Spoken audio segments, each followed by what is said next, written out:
I am live. I am continuing Travels with My Aunt, a Greene novel, published in 1969.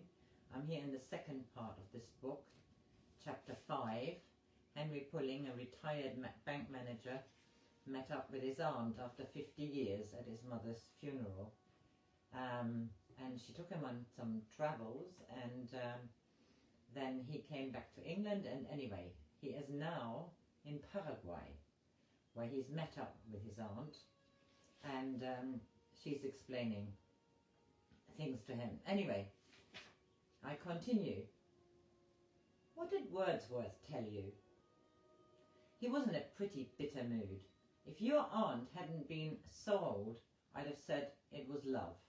He seemed jealous of this guy, Izquierdo. Where's Wordsworth now?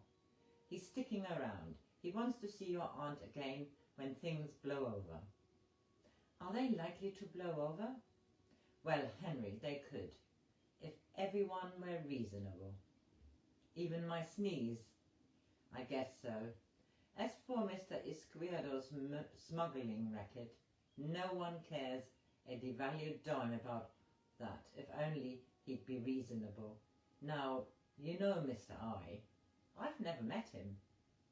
Maybe you know him under another name? No, I said. O'Toole sighed. Henry, he said, I want to help you. Any friend of Lucinda's can count on me. We can have this whole thing tied up in a few hours. Visconti's not important. Not like Mengele or Bormann. I thought we were talking about Izquierdo. You and I and your friend Wordsworth know it's the same man. So do the police. But they protect these guys anyway, till they can run out of cash. Until they run out of cash. Visconti nearly ran out of cash, but then Miss Bertram arrived and paid up. I don't know a thing, I said. I'm simply here on a visit. I guess there was a good reason why Wordsworth met you in Formosa, Henry. Anyway, I'd like to have a word with your aunt, and a word from you might make it easier for me. If I persuaded the police to let you go, you and I could see her together. What exactly are you after? She must be anxious about Visconti by this time. I can reassure her. They'll only hold him in jail a few days, till I give the word. Are you offering some kind of bargain? I warn you, she won't do anything to hurt Mr. Visconti. I just want to talk to her, Henry. With you there. She mightn't trust me alone. I was feeling very cramped on the sacking, and I saw no reason why not to agree. He said, it may take an hour or two to get you released. Everything is disorganized today. He stood up. How are the statistics, O'Toole? This parade put everything out.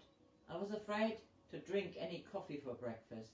All these hours of standing without taking a leap. I ought to cancel today altogether. It's not what you'd call a normal day. It took him more than an hour or two to persuade them to let me go. But they forgot to take the chair from the cell after he'd gone, and they brought me some thin gruel, and these I took for favourable signs. To my own surprise, I wasn't bored, though there was nothing I could usefully add to the history on the wall, except 2 problematical dates for Tunis and Havana. I began in my head to compose a letter to Miss Keene, describing my present circumstances. I have insulted the ruling party of Paraguay, and I'm mixed up with a war criminal wanted by Interpol. For the first offence, the maximum penalty is 10 years. I'm in a small cell, 10 feet by 6, and I have nothing to sleep on but a piece of sacking. I have no idea what is going to happen next, but I confess I'm not altogether unhappy. I'm too deeply interested.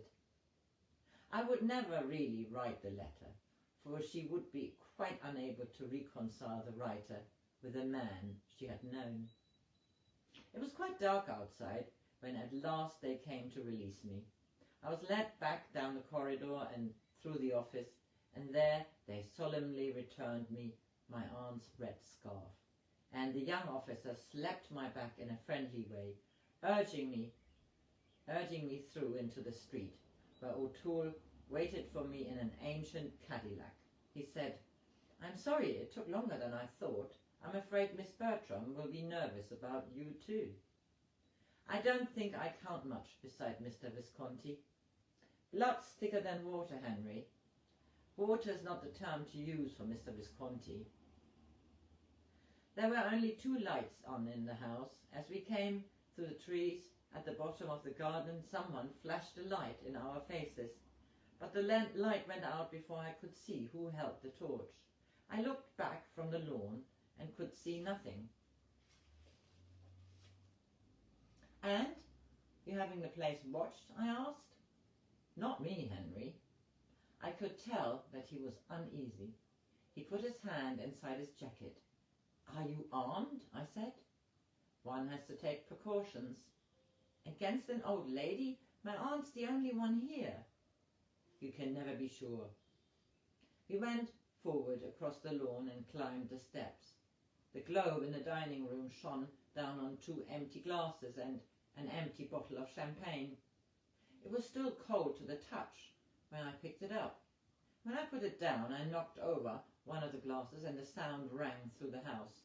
My aunt must have been in the kitchen, for she came at once to the door. "Where on earth have you been, Henry?" "In prison. Mr. O'Toole helped me to get out." I never expected to see Mr. O'Toole in my house, not after what he did to Mr. Izquierdo in Argentina. "So you are Mr. O'Toole?" "Yes, Miss Bertram. I thought it would be a good thing if we could have a friendly talk. I know how anxious you must be about Mr. Visconti." "I'm not in the least anxious about Mr. Visconti." I thought perhaps that, not knowing where he was, all this long delay— "I know perfectly well where he is," my aunt said. "He is in the lavatory." The flash of water could not have come more exactly on cue. So this is the end of chapter 5. Sorry, that was a short ending. Then chapter 6, and I think it goes to chapter 8. And today is Friday the 27th of February.